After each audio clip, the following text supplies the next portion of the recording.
धोखा दे रहे हैं। धर्म का फंडामेंटल प्रिंसिपल सत्य, हिंसा परमो धर्म। सत्य ईश्वर का सांकेतिक नाम है। रामायण में लिखा है, कहो उमाय अनुभव अपना, सत हरि भजन जगत सब सपना।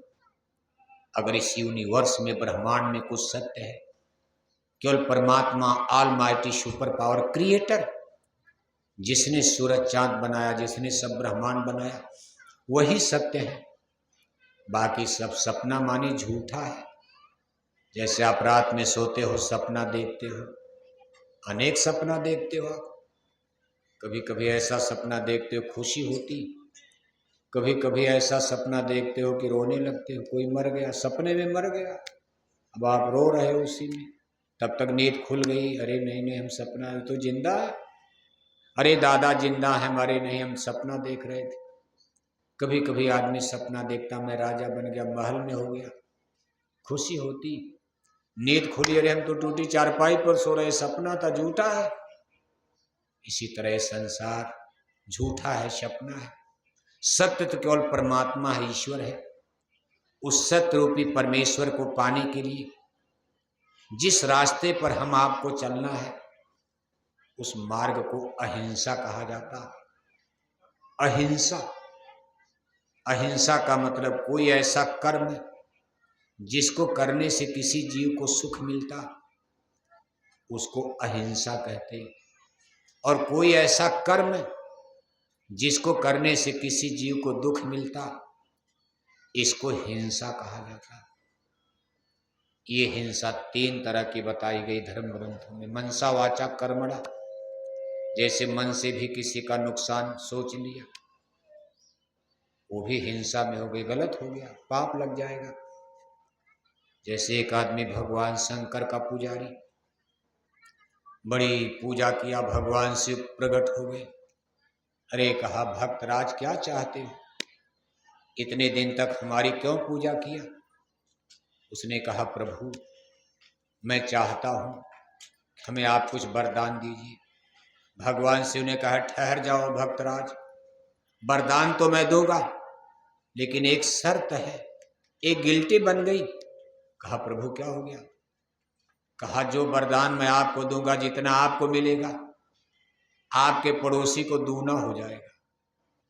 उसने कहा, तो गजब कर दिया, पड़ोसिये से तो हमको निपटना है, पड़ोसिये से आगे बढ़ना, और आप करो कि आपके पड़ोसी को दूना हो। अगर आपका एक घर बनेगा तो आपके पड़ोसी का भाई का 2 कोठी बन जाए। अरे महाराज गड़बड़ हो गया, तपस्या हम करें लाभ हो। अरे का उसने भी किया है, इस जन्म में नहीं, पिछले जन्म उसने भी किया, इसलिए हम सोचते इसी लगे हाथ उसको भी दे दें। आपसे ज्यादा उसकी तपस्या दूनी है, इसलिए हमको उसको भी कर्जा है देना। अरे कहा, महाराज अलग अलग दे दीजिएगा, किसी और जन्म में दे, हमको इस समय दीजिए। अरे कहा, ना ना ना, फैसला हो गया, मांगो जो मांगना। उसने कहा, गड़बड़ हो। वो लगा सोचने, कहा, महाराज मांगूंगा। अच्छा ठीक है प्रभु, आप हमको वरदान दे दीजिए, हमारे दरवाजे पर एक कुआं हो जाए। कुआं ठीक दरवाजे पर। अब देखो उसकी तिकड़मी बुद्धि, हिंसा हो गई, नियत खोट हो गई। कहा, एक कुआं हो जाएगा, पड़ोसी के घर के सामने 2 कुआं हो जाएगा। कहा, एवं मस्तु। अब उसका एक कुआं बना, बगल वाले के सामने 2 कुआं बन गया दरवाजे पर। फिर उसने बुद्धि लगा, इसका नुकसान हो, भाई का नुकसान हो, पड़ोसी का नुकसान हो, चाचा भतीजा का नुकसान हो। उसने कहा, प्रभु वरदान दीजिए मेरी एक आंख फूट जाए। भगवान ने कहा, एवं मस्तु। अब उसकी तो एक फूट गई, पड़ोसी की दोनों आंख फूट गई।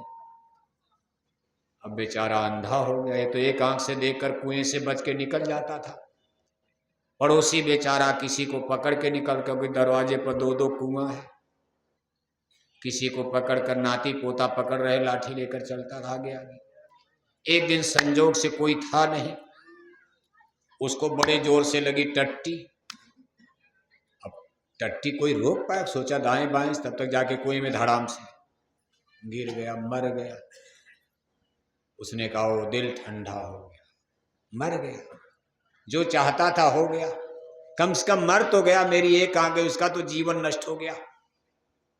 कहने का मतलब ये सब हिंसा में, मनसा वाचा, वाणी से किसी को आपने बुरा बोल दिया, दर्द होगा, ये हिंसा में।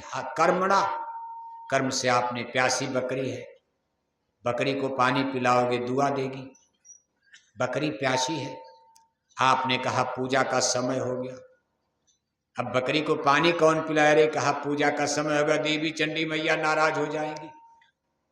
बकरी को पकड़कर तलवार से, चाकू से काट डाला, बोटी बोटी टुकड़े टुकड़े काट कर प्यासी बकरी को, जिसको पानी पिलाने की आवश्यकता थी, आपने सारी निर्दयता, उदारता, दयालुता की हद छोड़कर और प्यासी बकरी को आपने काट करके बोटी बोटी पूरे गांव में प्रसाद, कहा देवी का प्रसाद है, लो देवी का प्रसाद है। कहा क्या हो गया, अरे कहा आज घर पूजवा है मेरे भाई, आज मेरे घर पूजा हो गई।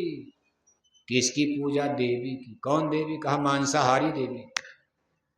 अब देवी भी आपने दो, एक शाकाहारी देवी, किसी देवी को आप फल चढ़ाते हो, फूल चढ़ाते हो, मिठाई चढ़ाते हो, एक ऐसी देवी आपने बना दिया जो मांसाहारी देवी। अब मांसाहारी लोगों की गोल बड़ी है, शाकाहारी लोगों की गोल कम है। मुसलमानों की बात छोड़ो आप, मुसलमान तो भारत में कम है। आज भारत की कुल आबादी 1 अरब 30 करोड़ बताई जा रही, पुरानी गणना के अनुसार 1 अरब 30 करोड़ की आबादी में 1 अरब 4 करोड़ हिंदू रहते, 18 करोड़ मुसलमान, बाकी 8 करोड़ में सभी धर्मों के लोग रहते हैं, जैसे सिख, ईसाई, जैनी, पारसी, बौद्धिस्ट, पादरी, यहूदी, ये सब। भारत में इनकी संख्या केवल 8 करोड़। दूसरे नंबर पर सबसे बड़ी मेजॉरिटी में मुसलमान भाई 18 करोड़, और सबसे बड़ी, बहुत बड़ी मेजॉरिटी में 1 अरब 4 करोड़ हिंदू रहते। आज 1 अरब 4 करोड़ हिंदू में 82 करोड़ हिंदू मांस खाते। कितने हिंदू, कितने हिंदू, जोर से बोलो, गप नहीं बोल रहे। आपका ये गांव है, कौन गांव, हैदराबाद, हैदराबाद बछवल में जय गुरुदेव मिशन के बहुत लोग। फिर भी अगर रजिस्टर 2 बनाओ आप, एक शाकाहारी हिंदू और एक मांसाहारी हिंदू, और पूरे बछवल में, हैदराबाद में आप सुबह से शाम तक हर हिंदुओं के घर में जाओ और रजिस्टर आप बना करके लिखते जाओ, एक रजिस्टर पर शाकाहारी हिंदू, मुसलमान नहीं। मुसलमान तो खैर यहाँ कम होंगे भी, लेकिन मुसलमानों के घर में अभी मैं, वहाँ शाकाहारी कहाँ मिलेंगे। मुसलमानों का सिस्टम ही अलग, रिलीजियस सिस्टम, उनके रिलीजियस सिस्टम में नॉन वेजिटेरियन लाइफ सिस्टम। गाय मार दिया, ईद मुबारक, बकरी मारा, बकरीद मुबारक।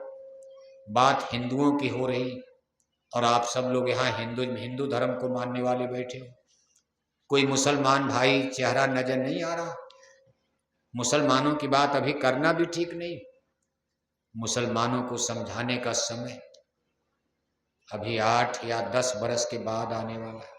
लंबा समय, कै बरस। आप कहोगे बाबा तब तक तो हम लोग मर ही जाएंगे, क्यों बाबूशा। जो आदमी 80 साल का, 70 साल का, 8-10 बरस के बाद दुनिया क्या होगा। लेकिन सत्य ही अभी मुसलमानों को समझाने का समय नहीं।